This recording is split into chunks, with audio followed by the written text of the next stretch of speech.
one of the main reasons that Americans and people in the United States think that we could never have a socialist system here is because they say that socialism is un-American. And that's a lie. It has been said many times that socialism is un-American, and I understand why he laments those words. But as lamentable as they may make one feel, it is unfortunately absolutely the truth. Socialism is anti-American. Socialism is a collectivism that depends on the government imposing a structure on the people. That's what socialism is, definitionally so. Americanism, on the other hand, is the idea that our government serves our interests and whose power is limited, indeed delimited, by a contract that we call the Constitution, that we use to delimit those powers, to limit our government to serving only our interests insofar as we define them as protecting our individual liberties. Even if I did not believe that free market capitalism were the only way to create the most efficient economy possible, and I do, not as a matter of philosophy, but as an economist who has studied economics here and abroad and for 40 years and professionally, even if I did not believe any of that, the simple truth would still be that our government does not have the ethical authority to make rules for us that would constitute any sort of what anyone might call socialism. And for this reason, socialism is indeed not just inefficient, but un-American. What the president needs to do when he comes into office for the first time in the next cycle is to get a grip on the financial situation that faces our federal government, which is on a fast train to insolvency well before we get to the end of this century. So budgeting has to be something that is brought under control right away. The U.S. government is far, far too large and growing too quickly. We need to spend less money. Obviously, the president also has to back off on military interventionism. I was pleased to hear the other fellas from the other group mention that war is a real problem. There's no question about that. And absolutely, the United States government has been a major contributor to that. I think it's absolutely misguided to think that Russia and China are going to lead in a different direction. But all these nations, including America, have to back off on the idea that war can solve problems. As an empirical matter, the United States population is ready for an anti-war message. There just are not examples in our recent history, some would argue even our long-term past history, of military interventionism on behalf of the American people that we would agree were a good idea.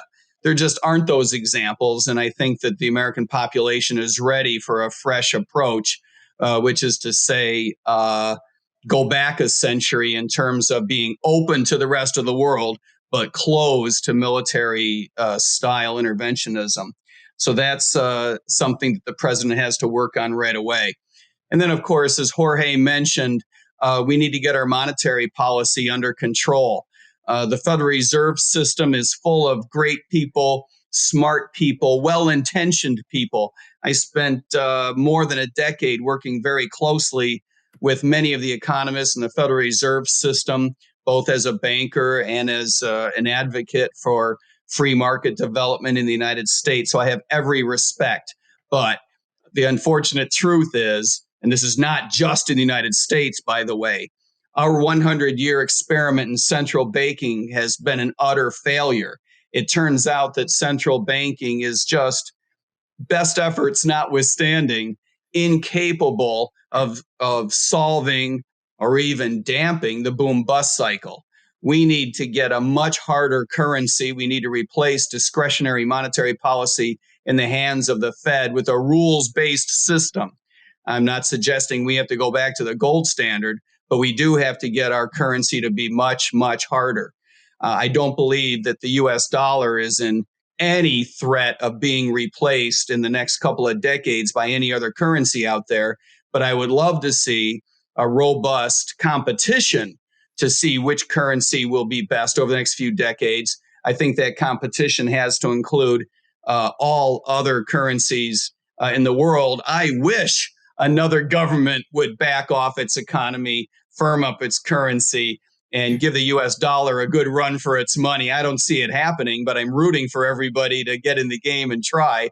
I also think that competition needs to include cryptocurrencies and anything else that's going to run on a blockchain in the future. It's one of the reasons why it's an additional reason why I believe that we need to get rid of the Federal Reserve System lock, stock, and barrel, because I'm afraid they're going to get into the blockchain cryptocurrency market and undermine a good, robust competition with the old-fashioned U.S. dollar.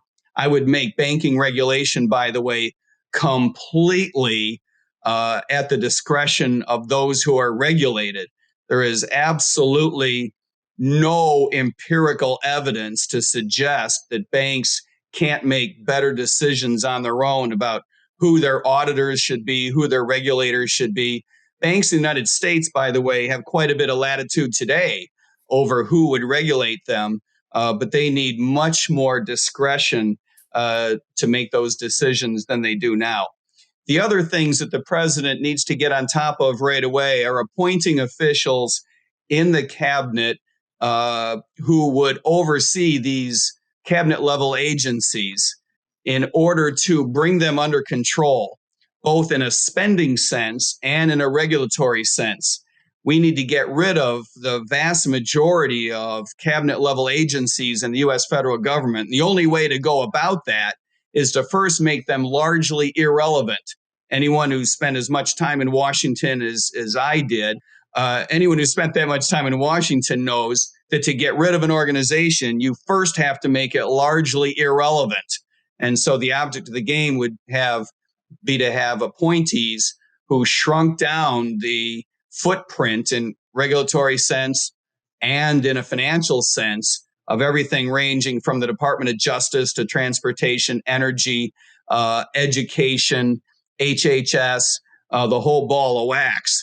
And then the last thing I think that the president needs to do, which is much more complicated, is start decentralizing power out to the states.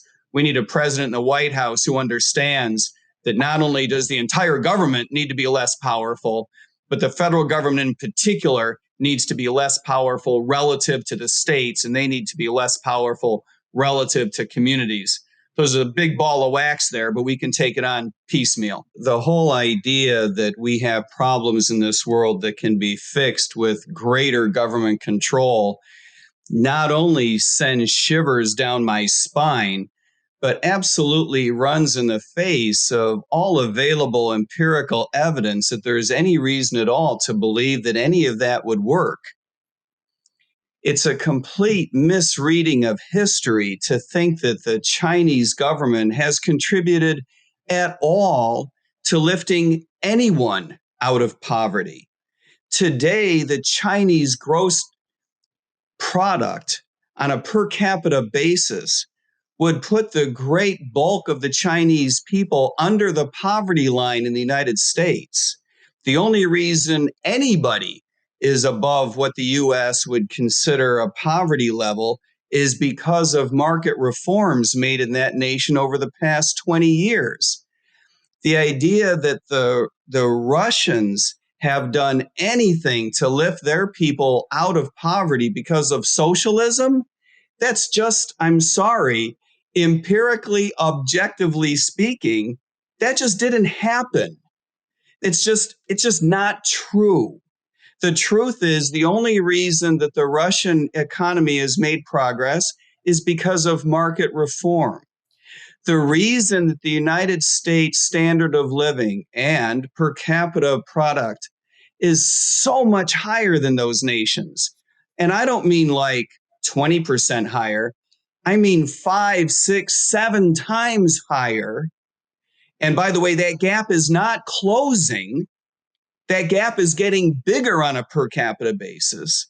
The reason for that is because our economy works much more efficiently and effectively. I'm sorry, but when someone mentioned that they believe in the same libertarian ideas that we do, That's simply not true either. You spoke of allowing people to do what they want to do and live the lives that they want to live. But then you spoke of taking away their property rights and their rights to make their own economic decisions and suggested that the government should plan them for us on a top-down basis. That's not libertarianism. That's the very definition of authoritarianism. Parenthetically, it's also the way to hold back the development of both of an economy and a culture. Yes, the reason the United States government has exploded in terms of size and scope is, at least in part, the result of a collapse of our culture of independent living. That's probably true, but that doesn't make it a good thing. That makes it something against which we need to double down and return the safeguards that our founders intended against our government becoming too big and too powerful. The other thing that was mentioned that I find really concerning, just on an empirical and objective basis, is this notion that there is some sense of overproduction in the United States. I'm sorry, that's just not factually correct. That's not a thing that happens. Yes, the United States produces a lot more than everybody else, but our market's clear. We need to push for free markets inside the United States and outside of the United States. And that includes the banking sector. The reason that we had such a big collapse in 2007, 2008 was because of too much government intervention through Fannie Mae and Freddie Mac, not too little. The Chinese government is one that completely disregards human rights, is in that sense the epitome of libertarian corruption, just absolutely the opposite, and is the reason why that nation remains wallowed in poverty, and I believe will continue to be so for at least 2 generations. The United States does need to pull back its imperialism. China and Russia as well. Make no mistake, those countries are just as aggressive as we are. Any nation that decides that it wants to deregulate, that wants to keep its money sound, that wants its government to back off and allow its economy to grow, those types of nations are going to dominate the rest of this century and into the next century. And indeed, objectively speaking, the reason the debate in any modern technical sense about how to make an economy run well is really over and behind us to no small extent is because we have observed over the last several decades that as nations' governments have backed off and allowed their economies to grow and develop, they have really exploded in terms of growth. That actually includes China and Russia, by the way. It's no coincidence that the problems we have in the United States are those places where the government is most heavy-handed. We have a horrific primary and secondary education problem, and that's because in most places in the United States, they are run by monopolies, and those are controlled by government finance. We need a way for parents to choose whatever schools they want their children to go to, and for economic competition to take over and drive development in terms of education. We also need to get a hold of monetary policy, fiscal policy, as I mentioned. But as a police officer and as an economist, I got to say that we have a lot of problems on the community level, from things that the president of the United States would have a hard time getting to, except in a debate sense. And that is that we have a horrifically counterproductive war on drugs. We need to reform our criminal justice system. We need to end housing zoning policies that contribute to housing price spikes and difficulties and people finding affordable housing. We need the government out of heavy-handed control over communities.